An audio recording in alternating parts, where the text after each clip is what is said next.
இந்த புது வருடத்துல இந்த 2025ல இந்த நியூ இயருக்கு ஆண்டவர் கொடுக்கிற வாக்கு தத்துவம் என்னோட கூட சங்கீதத்தின் புஸ்தகம் 46வது அதிகாரம் 10வது வசனம் எடுத்துக்கோங்க. Please turn your Bibles to Psalm chapter 46 verse 10. நீங்கள் அமர்ந்திருந்து Be still.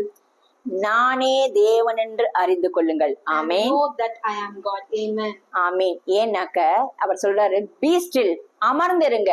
நீங்க அமர்ந்திருந்து நானே தேவன் என்று அறிந்து கொள்ளணுமா. நம்ம வெறும்னு அமர்ந்திருக்க கூடாதுங்க.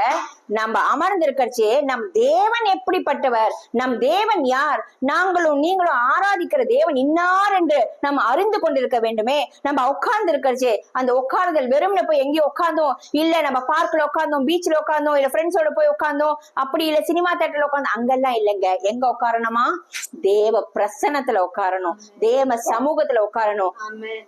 Even this be still doesn't mean that you need to just sit randomly, voidly, somewhere in the park or somewhere with friends. This be still means to sit in the presence of the Lord, to worship Him and to trust Him that everything is under control. நம்ம ஸ்டில்லா இருக்கிறதோ இல்ல சைலண்டா இருக்கணும், அதாவது அமர்ந்திருந்து மௌனமா இருக்கிறதுக்கு என்ன அர்த்தம்னாக்க, the meaning for to be still is that நம்மளோட சிந்தையிலயோ நம்ம சரீரத்திலயோ நமக்குள்ள ஒரு பிளான் போட்டு வச்சிருப்போம்ல, இது இப்படி பண்ணணும், பிளான் ஏ பி சி நமக்குள்ள நிறைய இருக்கும்.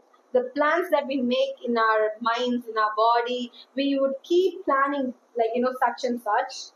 அது எப்படி இருக்குமானா, நம்மளோட சூழ்நிலைகள்ல வர போராட்டங்கள், பிரச்சனைகள், கவலைகள், பயங்களை குறித்து நம்ம ஒரு பிளான் வச்சிருப்போம், அதுக்கு ஒரு தீர்வு வச்சிருப்போம். We start assuming and make plans for the situations that are around us that are actually bringing us down. அப்ப அந்த இடத்துல நம்ம அமர்ந்திருக்கணும். எப்படி அமர்ந்திருக்கணும்னாக்க, நம் தேவன் எப்படிப்பட்டவர் என்று காணும்படியாக. In that situations, we are not meant to be chaotic. We should sit in the presence of the Lord, which means to be still and to sit at His feet, knowing that He is gonna do good. நம்மள காலி பண்ணி, நம்ம சிந்தையில காலியை கொண்டு வந்து நம்ம ஹிருதயத்துல, அதாவது காலி பண்ணி அப்படின்னாக்கா எதுவுமே யோசிக்க கூடாது, இதுக்கு இது தீர்வு, அதுக்கு அது தீர்வுன்னு யோசிக்க கூடாது. We need to empty ourselves, which means we need to empty ourselves in such a way that the presence of the Lord will fill us and not our own thoughts or anxiety. அப்படி அமர்ந்திருக்கச்சே நமக்கு தேவன் எப்படி வெளிப்படுவார்னாக்க, when we sit in His presence like that, when we be still in His presence like that, the Lord will be manifested to us as நம் தேவன் நம்பத்தக்கவரா வெளிப்படுவார். He will be manifested to us as a hopeful God.